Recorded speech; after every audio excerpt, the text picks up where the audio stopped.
Welcome to this edition of Onshore Connect. I'm your host, Heather Rosenbaum. Before we get started, we want to take a moment to thank our sponsors. What will it take for operators to restart the Bakken? The decline in oil prices has certainly taken a bite out of the region's production and rig counts, but North Dakota is still producing more than 1 million barrels of oil per day. And there's still potential for more, especially with nearly 1,000 DUCs available. Who understands opportunity that still exists in the Bakken better than Harold Hamm, who has long championed the potential of the Bakken shale? From solving pipeline constraints to finding an enticing price that will allow operators to open up all those DUCs to get production rolling again, the CEO of Continental Resources had plenty to say about the current and future state of the Bakken. Let's listen in. Pipeline constraints have been a lingering problem in the Bakken. I think a lot of that was due to the confusion over XL. Whether or not it would be built or not. Because it was capable of taking a lot of our oil, 350,000 barrels a day, and it's proposed. And of course, this administration, instead of giving an answer quickly, they drug it out.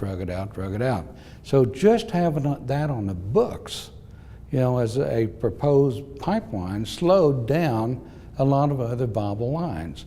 And now we're seeing DAPL, Dakota Access Pipeline, coming. They'll carry 400,000 barrels a day, and it could be expanded further, which will take almost all the oil available to them once they're in. They'll start filling, we believe, in November, and will be in operation next year, early next year. So, that'll finally relieve much of the pipeline shortage that we've had, from the Bakken. If we have a price environment, then we can bring on more production, and with that, all these pipelines, DAPL itself, it can be ramped up, and other pipes can be ramped up, and we'll see others come on. There's a couple other lines that have been proposed that's been held up for environmental reasons, and first one thing another, but those will eventually get worked through, and we'll see pipes up there sufficient to handle production. The prices that people need vary. Most operators have cored up in certain areas that they can drill in that we have economics at $40 in some of it. Sure, we'd like to be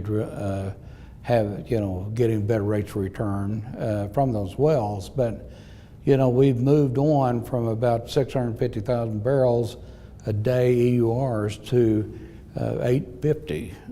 So the stimulation work that we're doing today, the enhanced completions, is working as they are in every play in America, and certainly they are in the Bakken as well. And but I think most of the time we're back to where we've said all along, that really with $70 oil we can see very extensive development in the Bakken.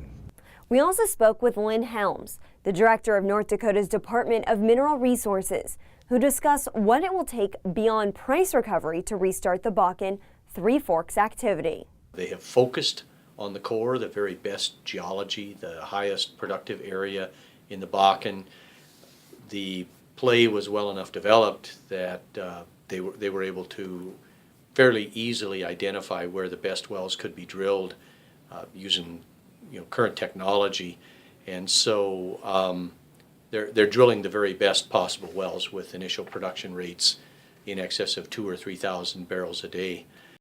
In the drilling area, there's been a significant amount of development over the last year, 18 months in drill bits. That has resulted in very high rate of penetration, especially in the horizontal part of the hole. Still, the slowest part is building the curve when they go from kickoff point to casing landing point for intermediate casing. Also, they're focused down to the most efficient 30 or 35 crews the very best crews that were available prior to the decline in prices. And directionally, a lot has been learned about steering the wells and the ability to maintain rate of penetration and do a lot more drilling while rotating. On the frac side, we're seeing continually increase in the number of stages, and every year, year on year, a higher percentage of frac jobs that are using higher water and proppant volumes. Seems to be a much bigger focus on increased amounts of proppant versus increased proppant strength, and that has resulted in a lot better well completions. Number one is going to be maintaining cash flow for the companies. Just recently saw the list of companies that were profitable in the fourth quarter of 2015, and it's a very short list. But there are other companies that are going to need to maintain cash flow, and so that's going to stimulate some drilling and completion activity. And then probably a secondary factor, maybe almost as important, is going to be merger and acquisition activity. There are some companies that, upon reserve determination and debt redetermination, are not going to make it, and we already have a handful of bankruptcies. Those assets are going to be picked up by other companies. They're going to be merged into or acquired by other companies, and those companies are going to come into the play with the capital to aggressively pursue those assets. This concludes this edition of Onshore Connect. We want to take a moment to thank you, the viewer, and our sponsors for making this program possible. Until next time, let's stay connected. To stay up to date on the most recent hard energy videos, subscribe to our YouTube channel by clicking here.